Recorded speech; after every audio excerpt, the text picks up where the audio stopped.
All right, I'm very glad to have you guys back with us. We're going through another episode of Swedenborg and Life. Welcome. We got good things to talk about today. Topics including why seeing and hearing are angels' sharpest senses, what happens with unsolved crimes in the afterlife, our marquee item that was the title of this show, and why our thoughts and feelings are inscribed on every part of our spirits.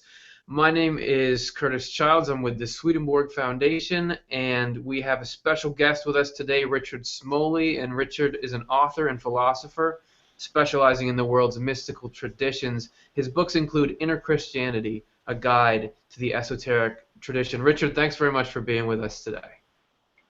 Well, it's great to be here. Thank you. Yeah, man, it's great to have you, and we're going to get through some awesome text, and you guys can all follow along.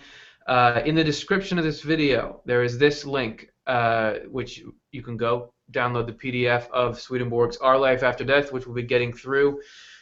Today, also, there's a link on there to Richard's website and his book. I highly recommend you check those out after the show today. So we've got sort of our tech side going, but as you know, we've got to get our minds right, too. We're going to try to absorb a lot of information, and if we kind of tune into the good side, it'll come easier, or so says Swedenborg. So, Richard, you're familiar with Swedenborg's works, and he often talks about heaven and hell as sort of locations that he visited in the spiritual world, but because of the nature of the spiritual world, really what they come down to is sort of states of mind.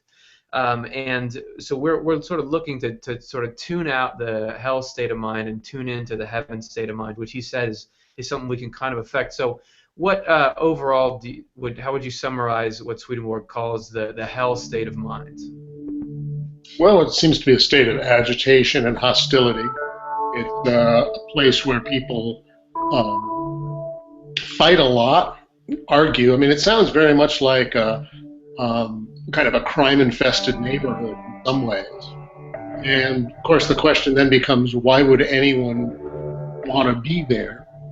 But one answer that Swedenborg gives, along with many other people in the mystical traditions, is that people are in those states because that's where their affinities are. That's where their ruling love is, as Swedenborg would put it. And it's much like, seedy places on earth. I mean, if you go to a really seedy bar, it's actually kind of a disreputable, unpleasant place to be. But there are people who want to be there. Everyone is there everyone's there wants to be there. And hell is a little bit like that. Yeah, and I certainly find that I'll pull myself into a hellish state of mind because there are what Swedenborg calls the pleasures of insanity, revenge. If somebody, I feel like they've slighted me, there is this like, oh yeah, I'm going to get them back, and this is going to be great. And those are the kind of pleasures that we chase into that hellish state of mind. So we want to be aware of kind of pushing that away because that blocks the inflow of love, which is essential to learning. So the other side of that coin is the heavenly mindset. And Richard, how would you describe heaven as Swedenborg saw it? Well, much as you said, it's a place of peace. It's a place of love. It's a place of safety, and it's a place of relaxation. There's no stress there. There's no tension. There's no hostility. So I think it would be best to go toward the heavenly state of mind by trying to cultivate some of those feelings in ourselves right now. Absolutely, and that sounds like a goal worth pursuing for sure. All right, great. So we've got our mindset, we've got our text. Let's get right into it. We're on page 31 of the PDF, Our Life After Death, and just to give you guys a heads up as we're going through this, we want your input. We're talking about this stuff here, but we want to hear what you guys think, questions you have, comments. Just leave them here in the YouTube comment section or back on Facebook where you found this, and we'll get to them and we'll bring them in because we'd love to hear your voices as well. For now, let's hear Swedenborg's voice. All right, so at the bottom of page 31 is where we pick up with our first topic for the day. However, angels' other senses are not as exquisitely keen as their sight and hearing. So he dropped right in. He's describing the sensory experience of angels. Because sight and hearing serve their intelligence and wisdom, while the other senses do not. If the others were as sharp, they would take away the illumination and the joy that angels find in wisdom, and replace them with a joy and pleasure arising from physical appetites that obscure and weaken the intellect more and more as they become stronger. This happens to people in the world as well, who become more dull and mindless with respect to spiritual truths the more they indulge their appetite for food and yield to the body's yearning for the gratification of physical touch. And I think that he's referencing himself a little, because I know that Richard, maybe you've heard this story that he eat not so much, or he got this vision, and one of the first spiritual messages that he got was like, slow down, because he was pigging out. And it was, as he was saying here, he seems to say that there's sort of a link between our physical our physical cravings and appetites and what's going on spiritually. So how are those two how can those two sort of either obstruct or open the way for each other, based on your understanding of what he wrote? Well, one time-honored spiritual practice has to do with fasting, and that's a way of reducing kind of your bondage to and your contact with the physical. Most people who fasted, and I haven't done it very often, but I've done it a couple of times, find that at the outset there's this obviously very intense hunger and craving, and that soon passes, and people feel a great deal of equanimity. That's a somewhat extreme way of detaching oneself from the physical senses, but another way might be to simply eat just a little bit less than you were planning to. Maybe just skip a meal every now and then and see what that feels like. So that would be one way. Notice that the two senses that are the strongest in the angels are also those that are strongest in human beings. And these are ones that kind of have the least kind of tactile physical component, seeing and hearing. And so he's saying, our constitution as humans is very much like that of the angels. Yeah, and I like that as a point, and I think to fasting. I haven't gone without any food for a long period of time, but I did this thing that's called the Master Cleanse. Have you ever heard of that? It's like you only drink this one thing for for whatever. Some people do it for an insane amount of time. I did it for like 5 days or something, but you only drink this sort of lemonade. Yeah, people will go for a month. And I noticed like how much I missed food in the first couple of days, and sort of what I'm pulling out of all of it is that it's a good way to practice a little bit of discipline, and that if I can sort of resist cravings for that stuff, I'm going to be able to resist cravings for sort of the hell that we were talking about before, the need for revenge. The sort of, okay, this is coming up, somebody just cut me off. If I'm used to having a little discipline, I think about like trying to train my dog. I'm doing okay.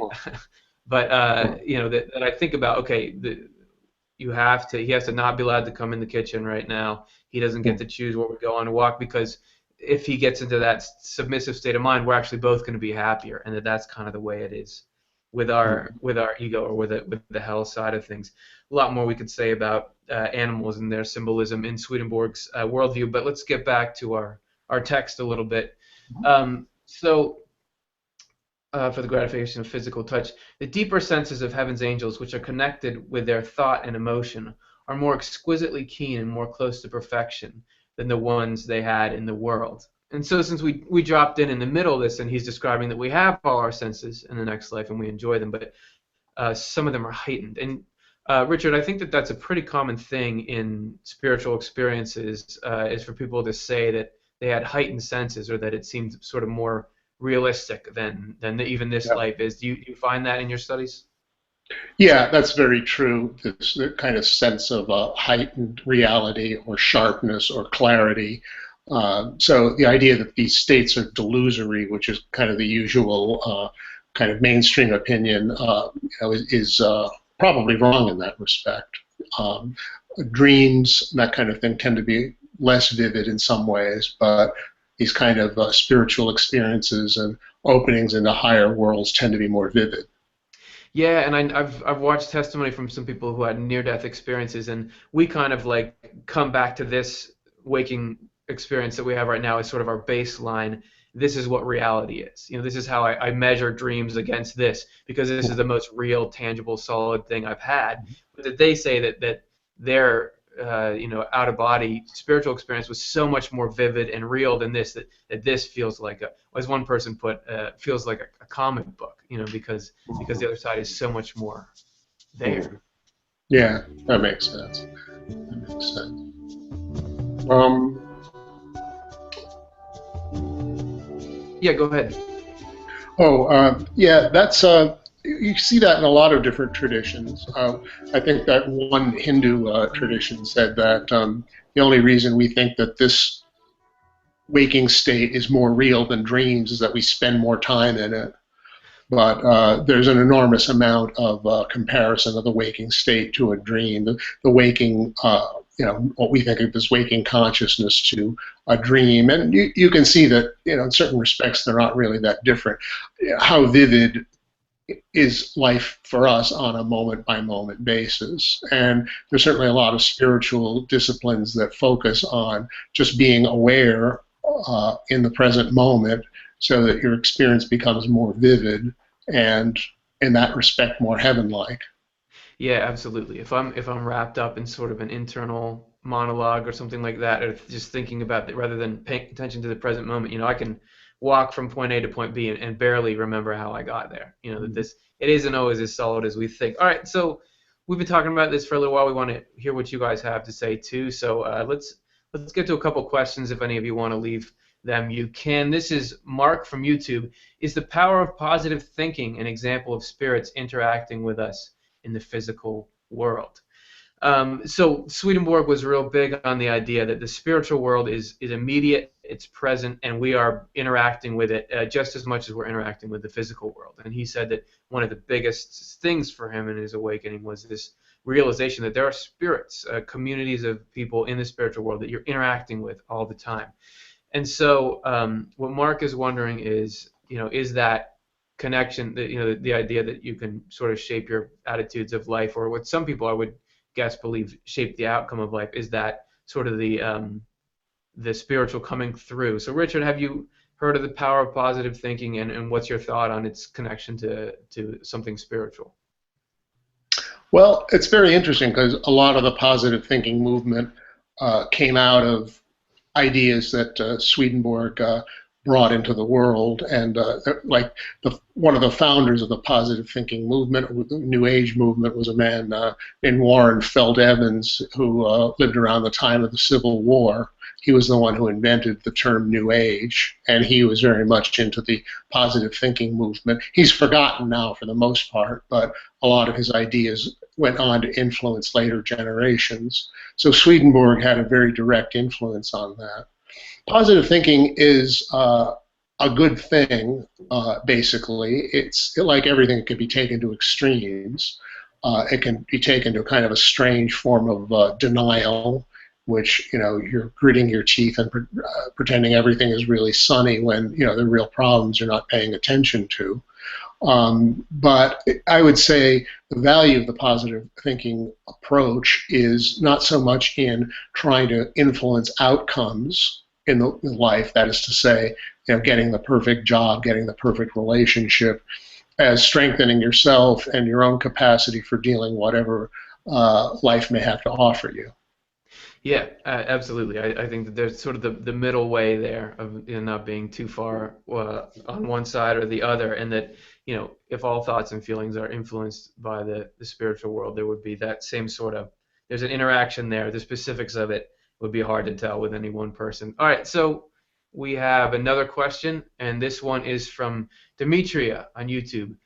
What do you make of the accounts of people who had NDEs and describe hell as being a place where they were physically tortured?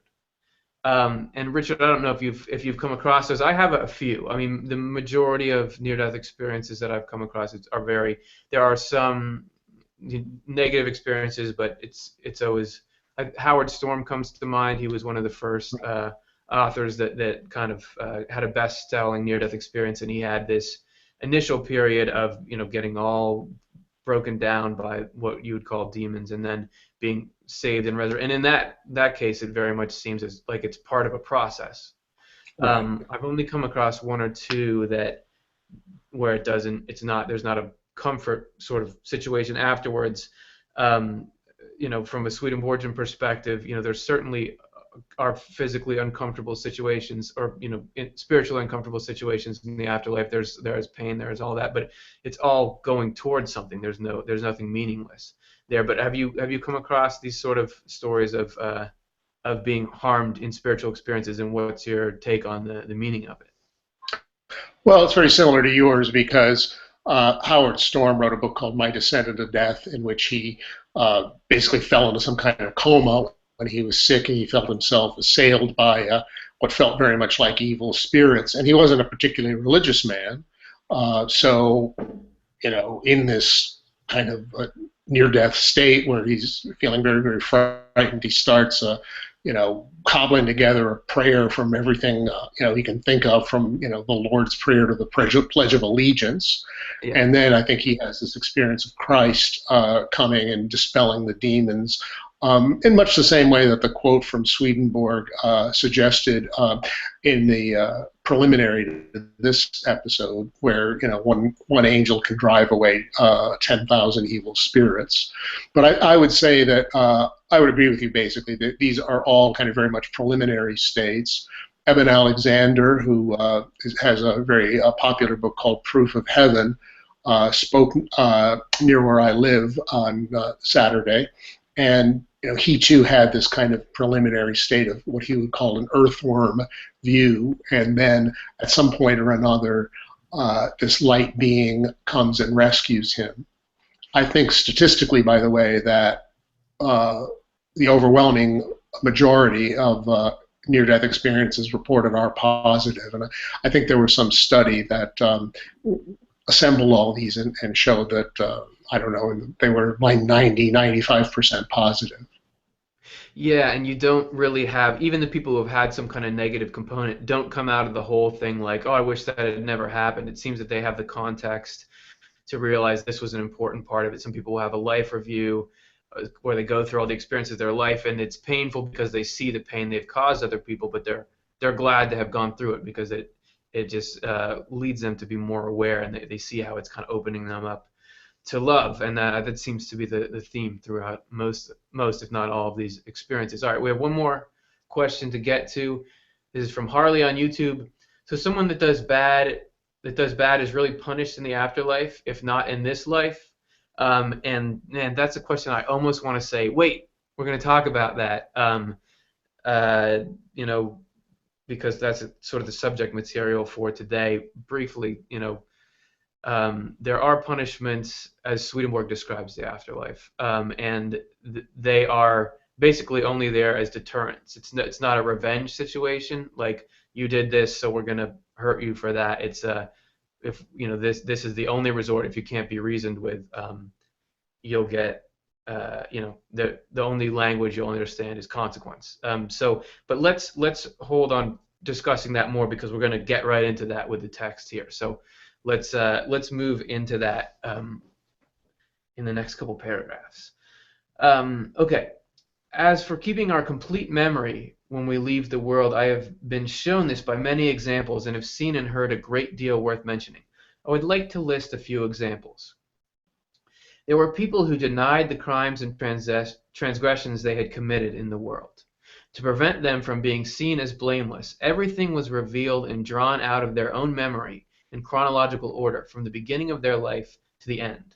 Most of these transgressions were acts of adultery and fornication. And I think when he says drawn out here, he's talking about, he often says that thoughts and feelings and those kinds of things are able to be represented visually, almost a kind of an image display in the spiritual world. So I'm assuming that's what he's talking about here.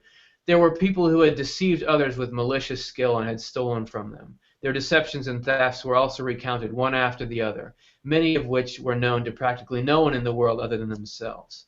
They admitted them too because they were as plain as day, along with all the thoughts, intentions, pleasures, and fears that were swirling together in their minds at the time. And I wanted to read that one because it's interesting, the last sentence, that it's not just kind of we're looking at the external act, we're looking at what was going on inside people, sort of the motivation, the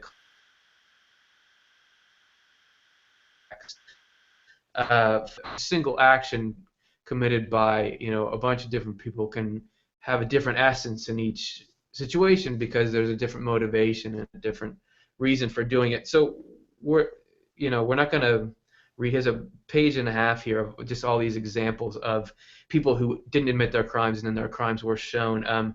Taking bribes, he mentions, seducing the innocent, slander, defrauding relatives. You can go read them. For brevity's sake, we're going to move past them because they all kind of have the same punchline, which we're going to get to at the end here. So let's just pull up the PDF and I'll scroll down. So all through here to the top of or bottom of 33, because the most serious one is murder here at the end. This same man who had also done this act of defrauding a relative had also secretly killed a neighbor by poison just before his own death, a fact that was disclosed in the following way. And these are those representations he's talking about. He appeared to be digging a trench under his feet, and when it had been dug, a man came out as though from a tomb and shouted at him, "What have you done to me?"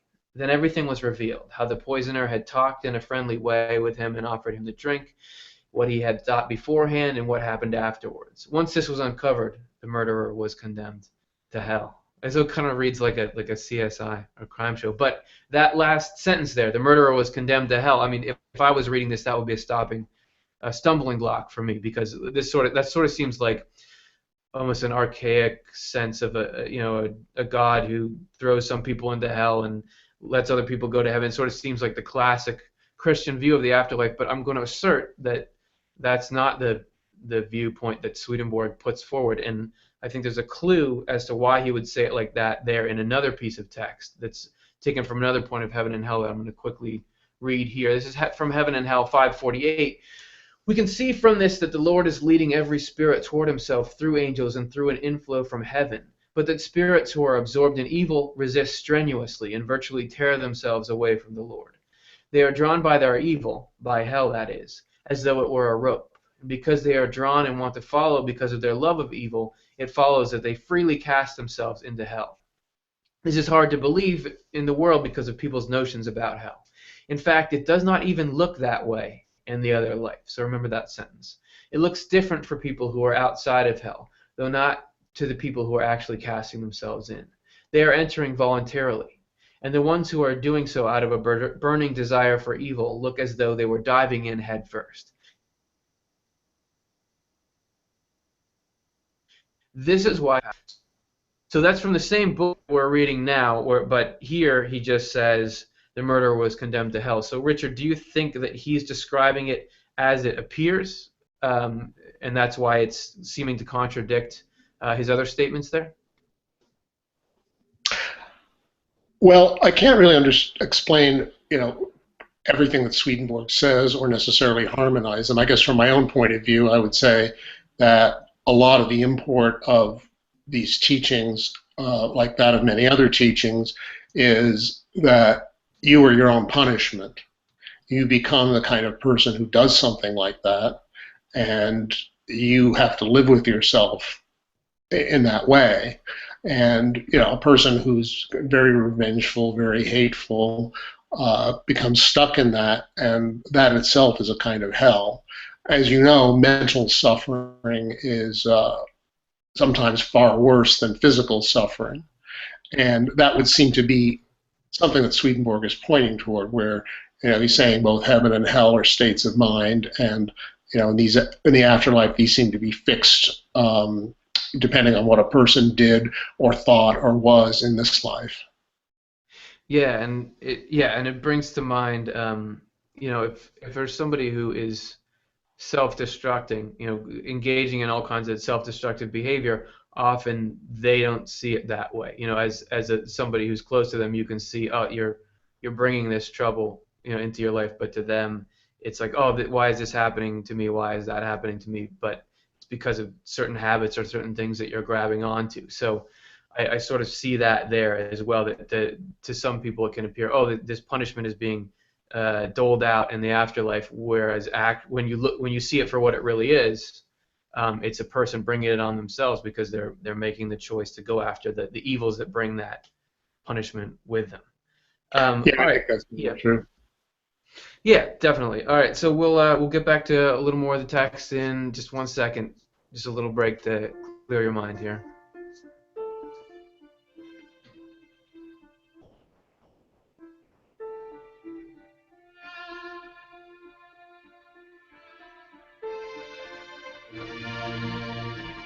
So, just thinking about the masks that we wear, and this kind of subject that we're going over here of an honest afterlife, that he goes over. Swedenborg talks about over and over, that there you can't pretend to be one thing and actually be something else, which, obviously would have its adjustment period, but overall seems to be an upside. This way, if somebody's calling me on the phone and saying, "Hey, can I have your credit card number?" I know who's doing that and why. Whereas here, you're just trying to feel out, okay, is this email? Is this from someone who's trying to defraud me? Is this helping me? So that we'll at least be free of those inconveniences and the more serious things there. So let's take a look back at the PDF here as we continue to move forward. This is Swedenborg's Our Life After Death. If you're just joining us, the link to it is in the description.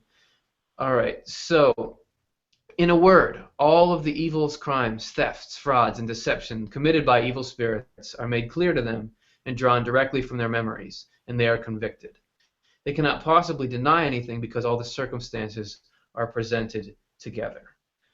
I've also heard that angels have seen and displayed from the memory of one individual everything he had thought, one day after another over the course of a month, with not one single mistake. These memories were recalled to him as though he himself were back in those very days. And I think what he's bringing up there, Swedenborg described that we have what he called a natural memory and a spiritual memory. And that our natural memory would be the one we're accessing now, that's spotty at best and sometimes inaccurate. I heard this thing on NPR where there was a guy who had written a book about memory, and he had three brothers, and they had all been growing up together, and they all had their different accounts of these events that had happened in childhood, and that you'd often get an event and you'd get four different accounts of it. And the author was the second oldest, and he said, usually I deferred to my oldest brother because he was the oldest at the time, so that I thought he might have the clearest memory. But there was a couple of times when my memory of that event was so crystal clear that I had to say, no, we're writing mine, because he couldn't believe that it didn't happen the way he did. So that's the nature of the natural memory. But Swedenborg says there's this inner, more perfect spiritual memory that has everything we've ever done, heard, seen, read, written is there and can be accessed if it needs to be in the next life. So that's a lot of information. Let's slow it down and get some questions in there, because I want to hear what you guys are all thinking about everything. So our first one is from Benjamin on Facebook. Is it possible for a non-physical entity to hijack a dream that we are having, i.e. forcibly alter the course of the dream and or drag you into a scene with them? And Richard, have you ever come across teachings about that, or the sort of influence of the spiritual world on the dream world? Yeah, I've had one or two experiences that certainly sounded like what he's describing. In my own experience, it's very much like an alien entity that may try to get into you, like a bacterium or something like that. And if you're healthy, that is to say, you're healthy kind of at the soul or spiritual level, you simply repel it the same way you fight off an infection. So I don't think it needs to get all that spooky, and things don't really look the way they don't look at all the way they look in horror movies. But there do seem to be these entities called spirits, and our interaction with them is somewhat mysterious, largely because modern psychology doesn't really admit their existence and doesn't want to explore it any further, even though one great psychologist named C.G. Jung said that the spirit hypothesis explains all this kind of phenomena just as well as anything, and probably better than anything else. So I think it's possible. I do think it's rare. I don't think you need to go through elaborate sorts of ritual self-protections or anything of that sort, but it probably does happen, and it's like anything else. You can usually deal with it without too much trouble. Yeah, and something I noticed looking through Swedenborg's accounts, because he kept like a dream journal and wrote a lot about how the spiritual world was affecting his dreams, is that once he realized how much we're interacting with it, it was actually pretty pedestrian to him. Like this is just what's happening every day. I mean, you don't need to worry about it. Yeah, just like okay, your kid is playing on the playground. Yeah, you're always in contact with germs. It's building your immune system. And Swedenborg will describe like, oh, I had this dream and I woke up and well, I knew which spirits had given it to me, and he would like sometimes tell them off if they had given him a bad dream or like figure out why. So there certainly is a lot of literature suggesting that there's some kind of influence, but obviously, yeah, our dreams, we all have them, and we're here and we're fine, so it can't be that bad. So do we have another question? All right, this one is from Christopher YouTube. Can you talk about and direct me to a resource for the more practical aspects of Swedenborg's teachings? Kind of like, this is how you should pray, meditate, deal with anger and fear, and so forth. I love that question, man, because as working with Swedenborg, I've often sought to kind of tease that out because the way that Swedenborg presented his material is just tens of volumes of text, and it's kind of all interwoven. Where he'll be talking about where thoughts and feelings come from, along with life after death, along with stuff about ritual and sacred text and all that. And Richard, does anything immediately come to mind for you of sort of a breakdown of this is how you do this is how you do that? No, I don't really know of any passage like that in Swedenborg's writings. They do tend to be a bit more on the theoretical side, but he obviously thought scripture reading was very important since he devoted so much attention to it himself.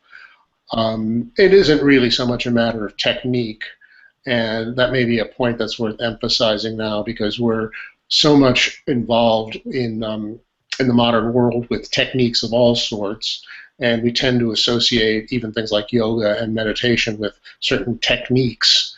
And the techniques themselves are only really springboards for something that has much more to do with an internal attitude and orientation.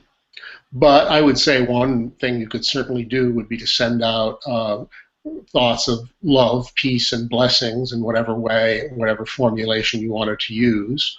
And that would tend to bring you more in harmony with the more heaven-like aspects of reality rather than the hellish ones. Yeah, the way that Swedenborg describes it, it's not a figuring out; it's an opening. And so Right. if we are kind of going the right way with our heart, like you're describing, then that actually gives knowledge sort of an easier time dropping into our mind. We can get inspiration for the right kind of idea. And also for the questioner, we've tried to do a little bit of teasing out techniques on this YouTube channel. There's a couple called Spiritual Toolkit. There's a little series there which is just kind of going through some of the things he says and trying to apply them to life. So you could take a look there. There's a couple of videos that we have that may be helpful, but may not be helpful. All right, let's go to one more question. Animus Tellum on YouTube says, what perspective should one take on disciplinary action in the afterlife without embracing wrath and pride by savoring the idea of eternal punishment?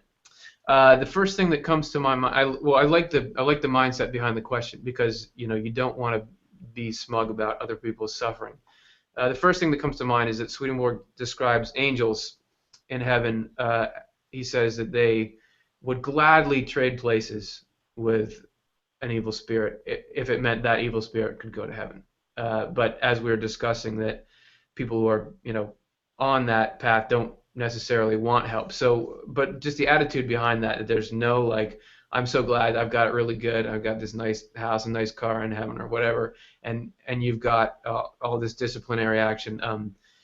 The state of mind that is heaven, as we were talking about before, is this selfless love and wanting to give your happiness to anyone who will accept it. So the idea of I would take on your suffering if that meant that you could have the happiness. Just that's a hard mindset to get to, but sort of having that as your North Star, I feel like that would lead you on the path to not adopting any kind of smugness or pleasure in the idea of somebody else having a rougher time in the life after death. Richard, do you have some thoughts on it?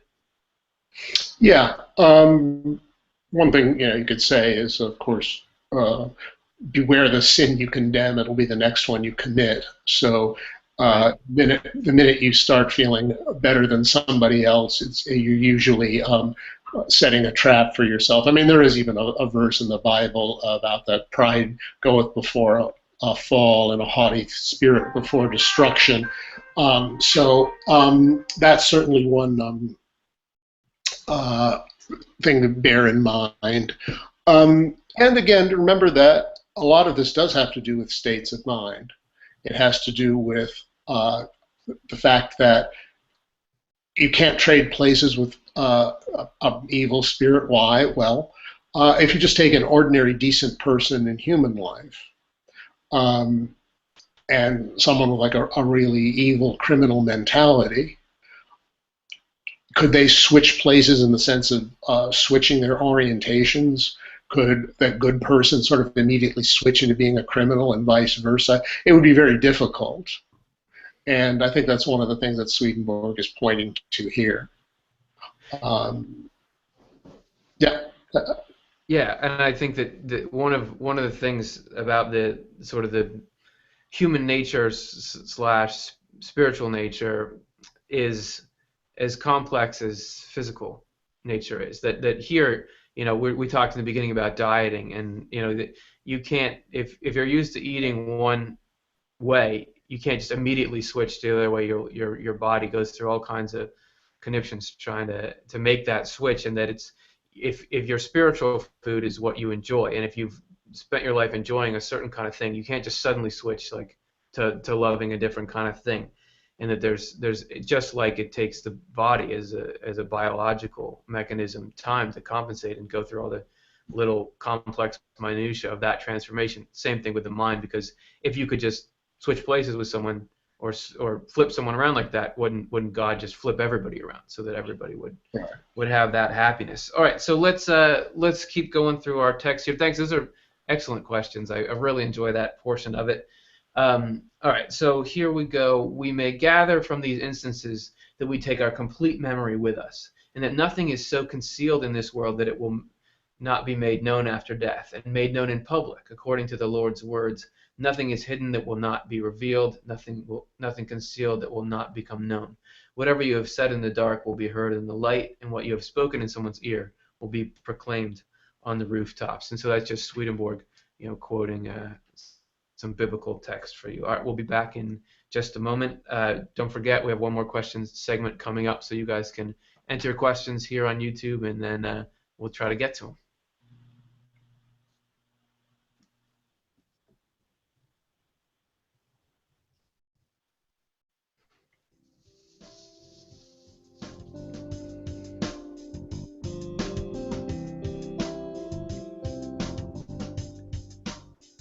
So I was saying in response to a question earlier that you find sort of Swedenborg's work to be all kinds of concepts and descriptions of sort of segments of life all kind of woven together. And here I think you see a little evidence of it, that we've been describing sort of a certain thread. We're going to kind of move in a different direction, like the subject material has a sort of a segue here, but there's a whole different concept that we're going to end with, which is a pretty cool one, I think. And there's a long paragraph here. I think I'll just read through it, and then we'll see what we think about it. Okay, so at the bottom of 34, when we are being confronted after death with what we have done in life, which could be this life review that so many near-death experiencers describe, angels who have been given the task of examining us look searchingly in our faces and continue their examination through our entire bodies, beginning with the fingers first of one hand and then of the other, and continuing through everything else. When I wondered why this was so, it was explained to me. The reason is that just as the details of our thought and will are inscribed on the brain, because that is where their physical beginnings are, they are also inscribed on the whole body, since whatever arises from our thought and our will moves from the point where it begins out into the body and is realized there in its final form. This is why the things that are inscribed on our memory that come from our will and from the thought that arises from our willing something are inscribed not only on the brain but also on the whole person, where they take form in a pattern that follows the patterns of the parts of the body. I could therefore see that our overall character depends on the kinds of things we will to do, and on the thoughts that we have as a result. In fact, it can be said that evil people are their own evil, and good people are their own good. We can also gather from this what is meant by our book of life, which is mentioned in the Word. Specifically, the meaning is that all our actions and all our thoughts are written on our whole person, and seem as though they are read from a book when they are called out of our memory. They appear as a kind of image when our spirit is looked at in heaven's light. And so there, I've heard it sort of described as that this life is sort of like a womb for the next life. The idea that when this idea runs strongly through Swedenborg's works, that we're kind of forming our spirit while we're here. And here you see kind of a very vivid example of that. And it seems like, Richard, that he is describing that sort of the thoughts and feelings we have and harbor here actually get dispersed and show up in every minute detail of the spirit. And is that something that you find in any other traditions, or that you've heard Swedenborg mention before? Well, the thing that most brings to mind is a lot of what's called body work. There's a lot of movement, a lot of different movements having to do with the psychosomatic connections, and there are many different types. Most types of massage, shiatsu, that kind of thing, they're meant to produce physical relaxation as well. But very often when people are being massaged by a competent practitioner, they will find, memories that will come up as a result of the body being. So I think, in terms of the human body, it's very, very much written in our physical form. The bodily memory, is totally bound up with our past, and there are various ways of releasing this. People do body work for that, and various relaxation techniques can help you with that as well. Yeah, I mean, I did a good relaxation that I found on YouTube the other day, but as many do, it's like, okay, imagine a light is on your feet, now it's on your knees, like the moving up, this healing light kind of moving up through the body. And I find a lot of spiritual traditions, are very, very much tapping into this connection between mind and body. Okay, so we have a lot more questions to get to. I really like what you guys have been saying, and I'm excited to hear those. So let's see if we can get through a few here before we're done for the night. This is from Betty. What if people have mental illnesses? Will that be carried over to the afterlife, and will we be judged by our illness?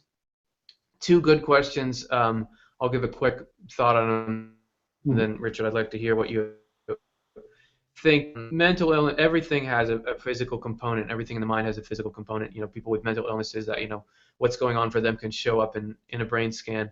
And when we go to the other side, the many traditions are teaching the body is left behind, and with that, all kinds of ailments, including mental ailments. And the question, are we judged according to our illness, sort of brings up, if there is this sense of judgment, wouldn't that person get, some kind of pass or a buy or something like that? And it brings to mind the idea of heredity that Swedenborg talks about, and which is that certain people are predisposed to certain things, and that God knows that, obviously, and it's not like, okay, well, everybody has to score something out of 100 on the final exam. It's everyone's got something on their plate, and somebody who was born with a ton of stuff to deal with, the little efforts they make, even if they barely show up in their behavior, can mean something, because it's all about sort of what you do with what you have. So just to refresh, Richard, the question was,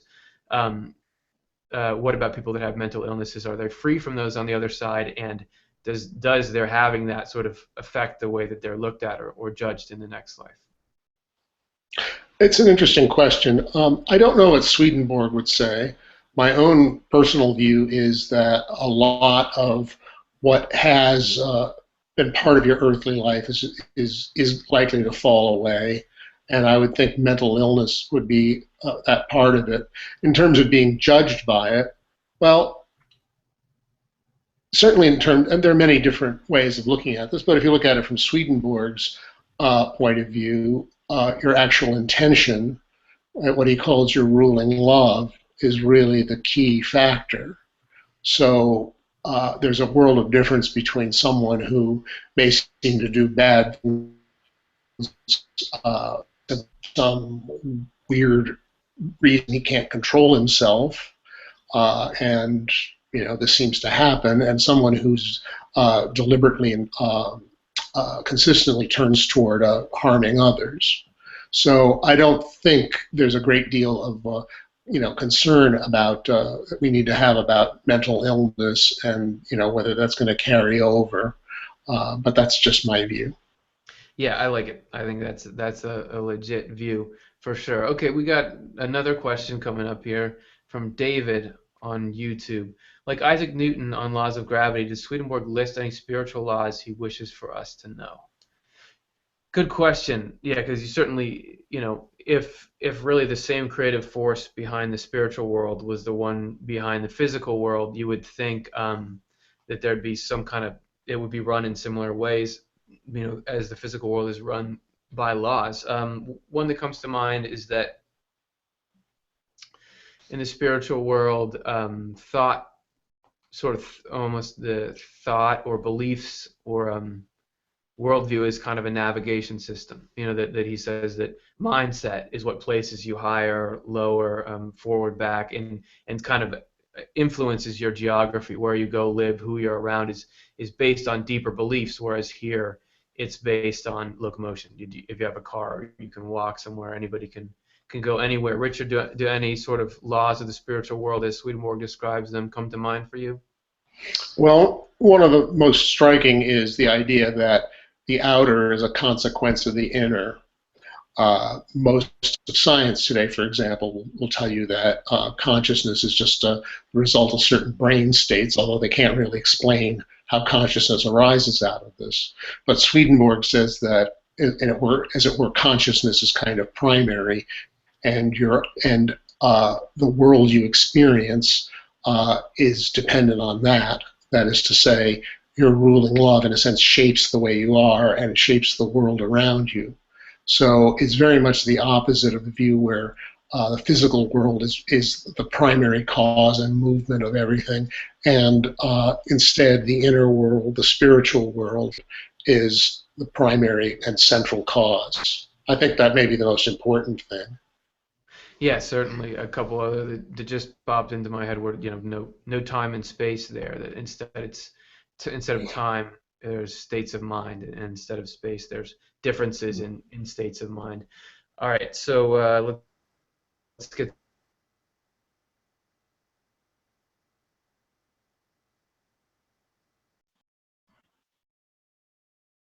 to 24 says, what does Swedenborg, there were certain rituals that Swedenborg and heavily endorsed, the Christian rituals of his day, communion or Holy Supper. He had a lot to say about how there could be a lot of good that came from that.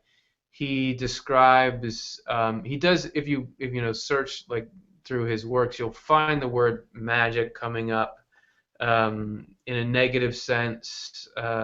He'll say that negative forces in the afterlife used what he called magic against him, which he describes as sort of an abuse of that law that Richard was talking about earlier, the inner creating the outer and people manipulating it.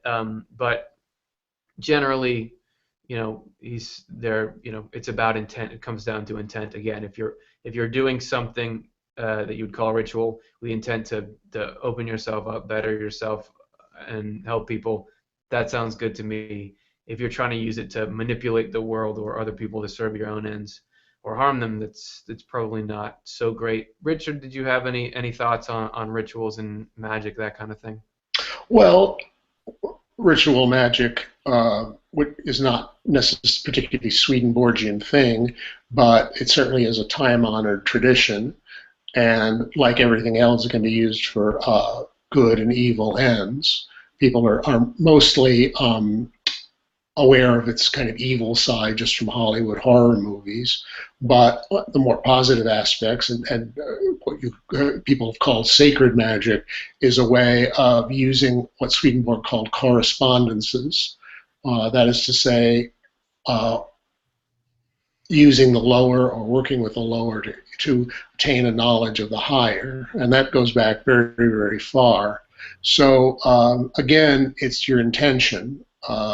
Generally speaking, if you do anything of that sort with an evil intention, um, even a selfish intention usually tends to backfire, even if it doesn't mean hurting anybody else. But it can be used in positive ways. Although, as I say, I don't really know Swedenborg talks about it very much. It certainly was very much around in his day, and he must have known of it somehow. Yeah, absolutely. And I do think it comes down to intent, because if it's a tool to manipulate the universe in some way, like any other tool, like if you're going to sit around and try to do some kind of spell to harm someone, it's the same as if you're sitting at your computer trying to hack into you're trying to use the world to hurt them, but if you're trying to help them, you're trying to help. But that's the way I would think about it. All right, we're going to do three more questions. We got a lot of them. I wish we could get to them all, but we got time for three more. This one is from Sue. What is the difference between ghosts and spirits that have passed over? Are ghosts spirits that don't know they are dead? Are they in between the planes?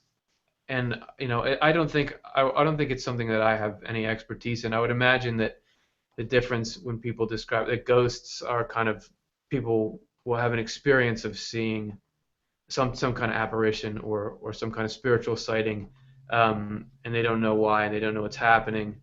Whereas people will refer to spirits more as something that come as part of an experience that has a sort of an overall meaning or message similar to the near-death experience. But I don't know what would make one or the other happen, because there must be so much minutia to the laws governing why do some people see things and when. Richard, do you have any thoughts on that? Well, one very common answer that's given is that, yeah, ghosts are spirits who are stuck in some kind of limbo between uh, something very close to the earthly state and going on into higher states of reality. And usually the reasons given for this are a very, very sudden shock.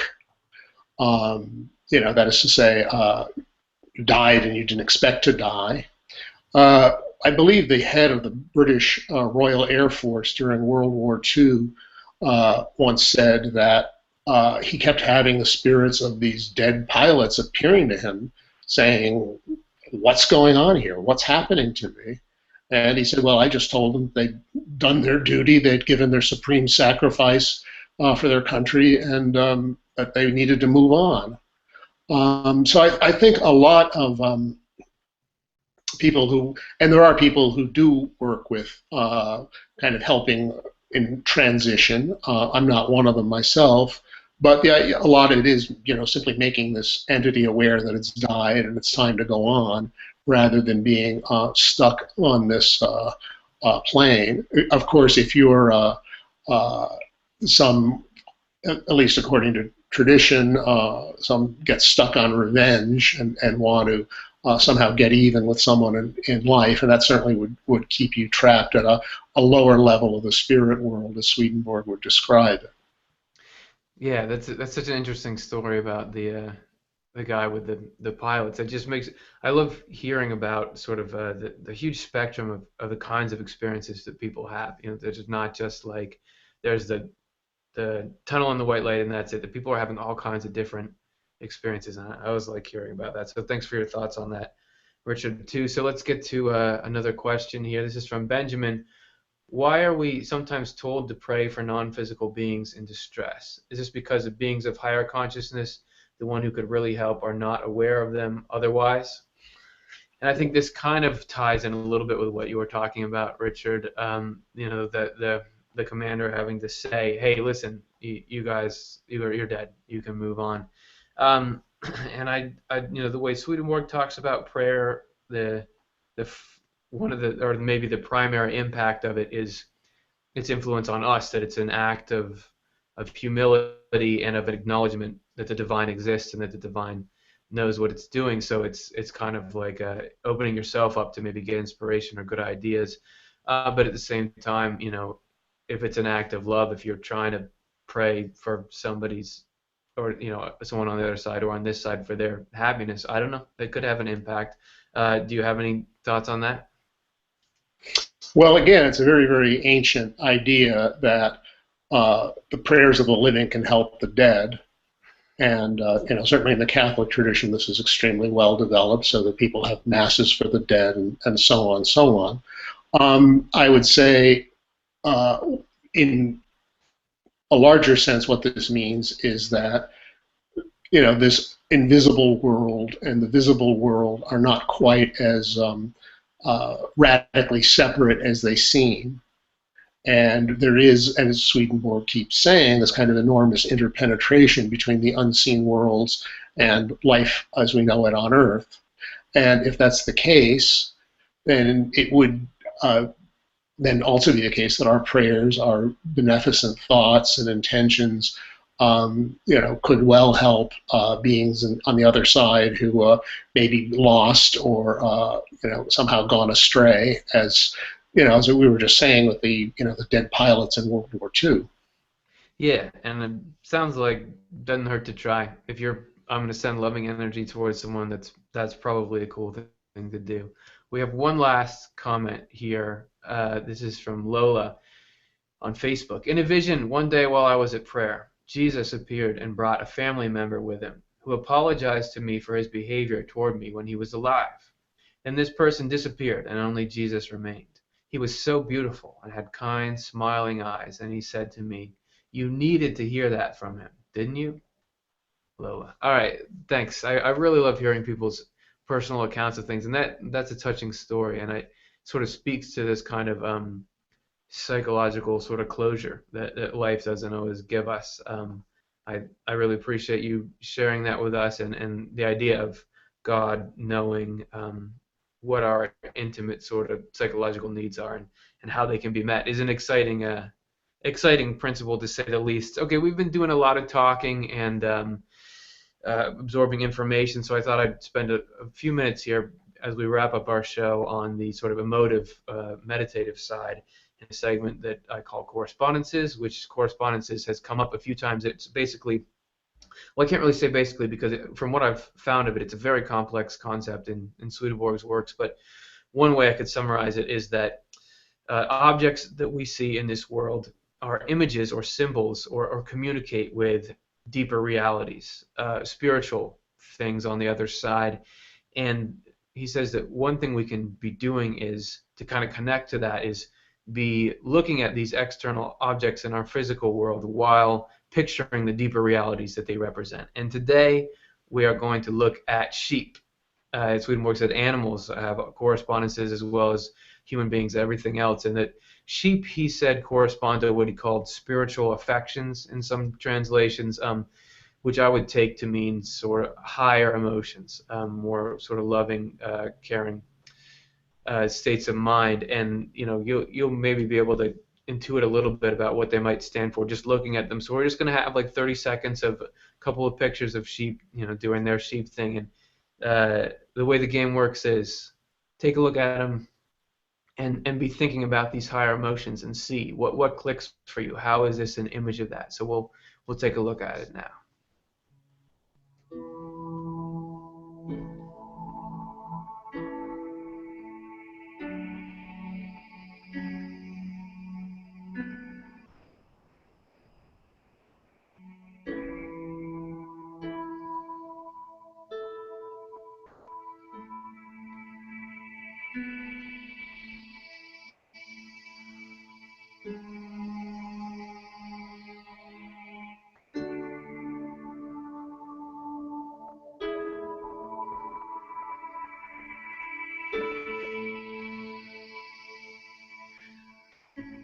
Sunset sheep, as that picture is known. I love that image. I love that image at the end. All right. Thank you so much, everyone, for hanging out with us here today. We're just getting to the end of our hour. Before we go, this is put on by the Swedenborg Foundation, which is a nonprofit, and this show is made possible by donations. So if anybody wants to contribute, just open up the description of the video, and there'll be a link there, and you'll actually, any donation you make there will be matched 5-to-1 through a foundation grant. This will just help the show reach more people who may find it interesting. So thanks for that.